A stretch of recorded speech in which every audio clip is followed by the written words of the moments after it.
এই শোনো, এইখানে সাজিয়ে আছে কার কোনটা দেখো তো।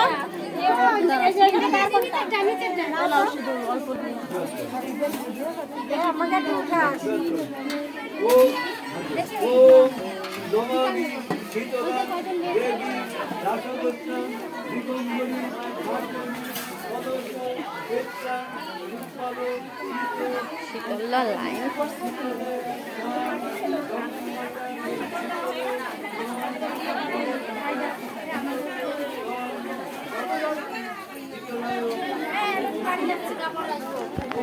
কোথায় ছেলেকে ডেকে নিয়ে আসি, গরু পোষাতে চাই। তুমি দক্ষিণে দাও নি, বেশি আছে।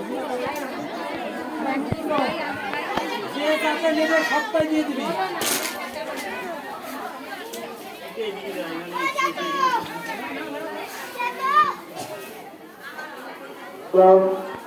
ওদিকে প্রসাদ বিতরণ করা হচ্ছে, আপনারা ওদিকে প্রসাদ পেয়ে যান। যারা যারা প্রসাদ দিচ্ছে ওদেরকে প্রসাদ পেয়ে যান। তারপরে সুন্দরভাবে আস্তে আস্তে বিতরণ দিয়ে যাতে বাড়িয়ে যাবে। প্রসাদ দিচ্ছে, প্রসাদ নিয়ে নেন আপনারা।